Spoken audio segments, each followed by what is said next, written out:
another strong win, arguably a bit stronger than your last two coming back off the bye. Yeah, we're really pleased with that performance. We just talked internally about, we set a goal at the start of the year to qualify for the finals, and we can, officially say that we got 14 wins, and we do that. Not in our wildest dreams we'd ever think that we'd have that, at this time of year, in this such a tight competition. So we wanted to celebrate that, and we have a deep win on that. I was just wrapped tonight with our system against a team with their backs against the wall.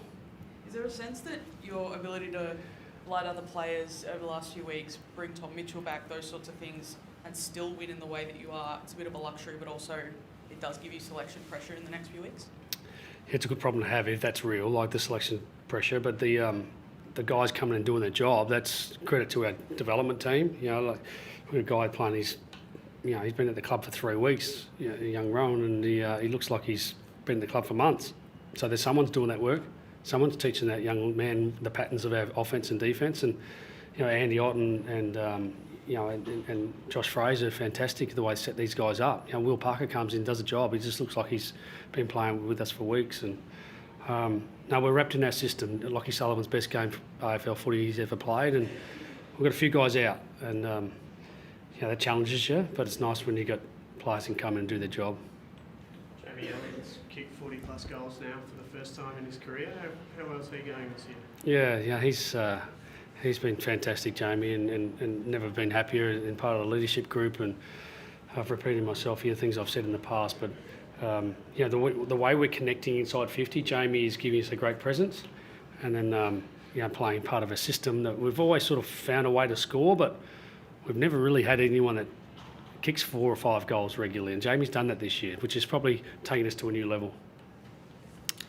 Craig, you must have been delighted with the performance of your captain tonight and your leader, Darcy Moore.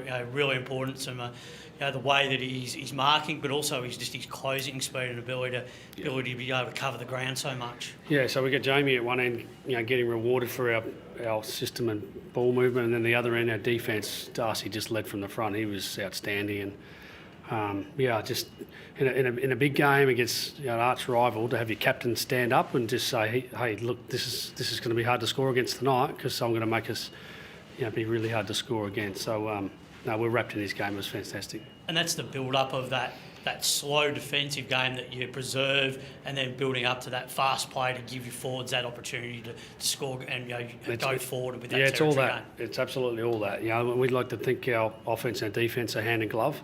If you go too fast, it's hard to defend behind it, and if you go too slow, then it's hard to score as well. But we like to live in the balance of that, and tonight's an indication we kept the opposition, I think, 58 or 59 points. We're wrapped in that. Is that the template? Is that the actual blueprint that you think is the almost perfect on tonight's performance for 3 quarters? Because in the last quarter, your scenario played in terms of late in the game what you might confront later in the season.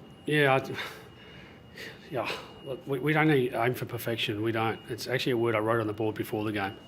We're trying to get balance of offence, defence and stuff, but we're not aiming to be perfect. We're allowed to make mistakes. We can grow from those things, and I just want our players to feel comfortable. Like I think last week there was an air of expectation. We're playing West Coast. Come on, but West Coast are playing good footy. Well, they were in particular last week in terms of how they were hard to play against. But not a word we use often, only maybe to draw upon, hey, we don't have to be perfect. You took 22 contested marks in this one. Is it something that you really relish, the fact that you can compete in the air, but also on the ground you've got that balance, aerial and ground ball? Yeah, I just want to give a shout out to our analytics team. Jack Prado does an incredible job, him and his team, and we saw a bit of a trend towards our contested number, which we didn't love. It wasn't sort of, we'd won 7 games in a row, but we're process driven, so we did a bit of a deeper dive, or Jack and his team did, and it's incredible the work they did to just spell out a couple of little areas we thought we could tidy up. And we get to work tonight, because of that research and all those numbers, and then breaking down every contest for the last 8 weeks, how we won it, how we didn't neutralise, whatever it looks like, and then our coaches can get to work.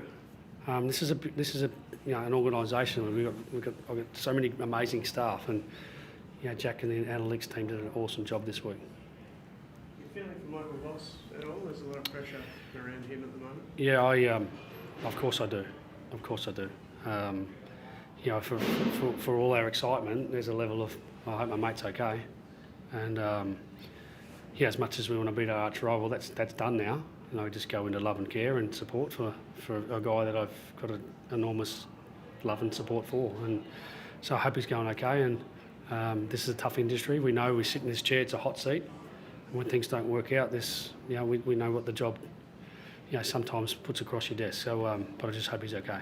The two of you always talk about how you don't talk during the build-up, where you touch base pretty quickly. Yeah, I'll reach out and not sure I can do anything other than just be there for him, you know, so we can maybe have someone to chat to through this period. So I wish him well.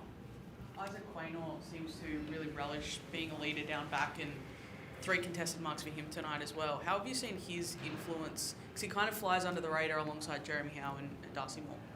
Yeah, well, I thought last week he had 9 possessions, but he was so influential.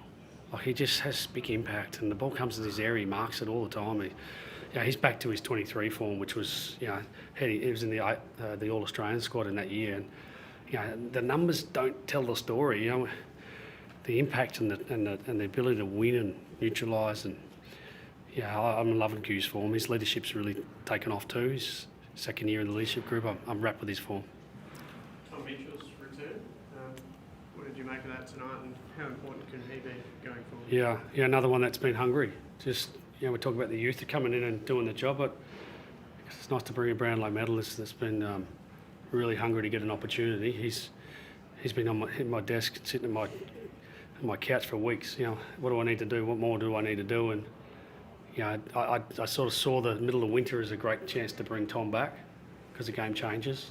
It's contest clearance, you know, all those things that Tom brings to the fore. I was really rapt to get him back in our team. Long season. Congrats on qualifying for finals. Yeah, That's thank you. Incredible, but there's still a long way to go. How do you balance trying to finish as high as you possibly can and managing players? Yeah, well, this will be a delicate balance, not to, you know, flirt with too much, but then have a reality that, you know, we're in a great position to look at tonight. We had 3 or 4 guys that are ill, and we just don't. Why would we put them out there? Like, they're not well. Maybe in the past you're fighting for something. You go, oh, you know, hopefully his 3/4 of Steel Sidebottom's best might be enough. Shout out to you, Steel. We missed you tonight. But you know, we just don't need to do that. This has given us a chance to do things like that. Jared Wade, I'll make sure I'll leave all this stuff to him. He's you know, in my eyes, the best in the business, and we're managing players through games. You have a look at the game time tonight. Some of the players had low game time. Yeah, we'll certainly just won't flirt with things, but there'll be a deliberate plan to make sure we're right. And the performance of Daniel McStay, you know, contributed on the scoreboard, but just his impact that he's had since coming back into the team has really set you in another direction as well. Yeah, and I thought Tim Memory was fantastic with his leadership and his fight, and giving us a great contest. And you know, to have those guys sort of working in unison, and we go back to the numbers, and we need to improve in certain parts of the game, and that's one thing we talked about, and we went to work on it, and Dan gets rewarded, and we love when Dan's jumping the ball. He's got sticky fingers. Thanks, guys.